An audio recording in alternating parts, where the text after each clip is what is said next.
Welcome to the overview of the master bedroom. So we're going to look at where we started, we're going to look at what happened in the middle and how we came out at the end. And this was a huge project, especially taking out that little tiny shower in the bathroom. By the time we took it out, pail by pail, bucket by bucket, it ended up being 2 tons of cement. So here we go. We're going to look at the before and during pictures, and we'll take you to the after.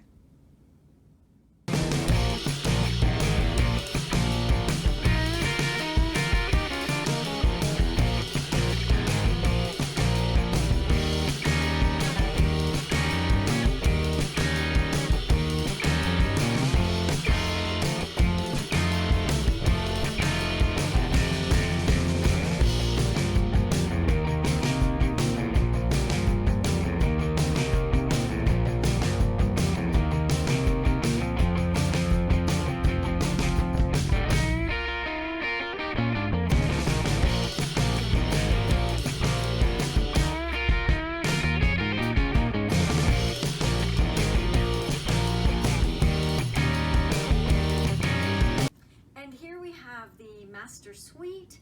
So this was all one big room before, which was a very large room. So I decided to put in a master ensuite as well. So we took out the 2 closets, which were at the end of the room, and built in a wall so that we would have part of the room being a bathroom, but I left it an opening instead of a door so that it would still seem very open and spacious.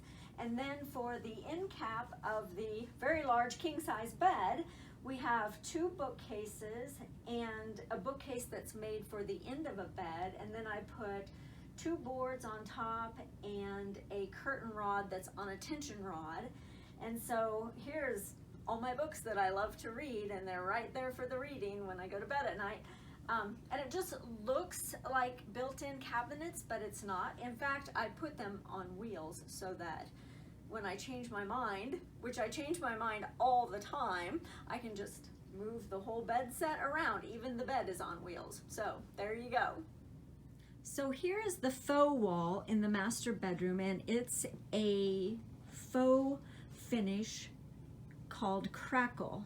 So there's about 6 different steps to it, and it ends up looking like a very large piece of artwork every time because it always turns out different. And there was a large mirror already at the house in the dining room, and I had it setting against this wall. And then I brought up a very large frame that I had made out at our farmhouse, and lo and behold, the frame and the mirror were exactly the same size. What a coinky-dink. I could not even believe it. So I framed up that mirror and I faux finished it as well with black paint and a wash. So that looks awesome. And then here are the bookcases that I was talking about. 2 bookcases on the end cap and a bookcase in the middle for reading. So it's always very relaxing for me to read at night. And then coming around here, this is where I put in the wall, but I left it open all the way up to the ceiling so that it would give the appearance of being open. And as we go into the master ensuite, there is 2 cabinets, 2 vanity cabinets with vessel sinks. And then I found this armoire at a secondhand store. So of course I painted it my favorite iron ore color. I put a 1x6 around the bottom to make it a little bit taller, so it's just setting on kind of a 1x6 box. And then I added some moldings to the bottom, and of course I put it on legs. And this particular cabinet is not on wheels because it's not going anywhere. But the most awesome thing about it is that with these doors open, I made room for storing your jewelry. There's a place to put all of your earrings and more jewelry, your fingernail polish. So all of my dresses hang in there, plus all of my jewelry. And here is the second vessel sink. And then where the bathroom was in this little tiny room. In fact, that little tiny room, which is about 5 foot by 7 foot, held the shower, a vanity sink, the toilet, and a tall storage cabinet. So the shower was barely big enough for me to fit in. So instead, we tore out the whole thing and put in this amazing shower. It's huge. It has a his and her shower heads. That's the first shower head, and it also has a hand wand. And then the second shower head is a rainfall shower head, which has oxygenated water, so it's really powerful. It is an amazing shower. And then of course there's the bench seat and a fan. So that is really awesome. A shower built for two. How cute. And this is the north wall in the master bathroom, and I painted a little window that I got off the exchange and put 5 little glass silver knobs on the top, and then I hung some simple little glass containers with some sage in them from string. And then on the other side of the north wall, I built a closet rod system built out of galvanized metal. So that was really fun. And I could put one on the other north wall where the 2 chairs are too, but this was enough storage for me.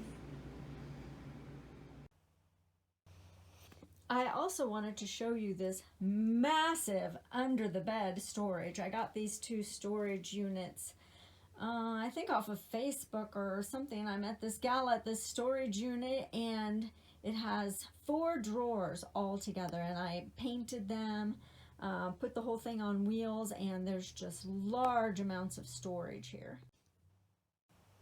And then in between the 2 storage units is a blank space. So I suppose the little grandkids could use that as a fort, but I made 2 huge tubs slide right in underneath there, and then that's a large amount of storage too. So underneath the bed is all storage, and it's a great place to put everything you need. And here's the right side of the king size bed with the additional 2 drawers for storage. And I kind of think that those 2 storage units were underneath a waterbed. And if you don't know what a waterbed is, then you're quite a bit younger than me, and you need to Google that. Hey, thanks for watching my video on the master bedroom and master bathroom remodel. I love to create and I love to paint. So this has been a super fun project, and stay tuned for more.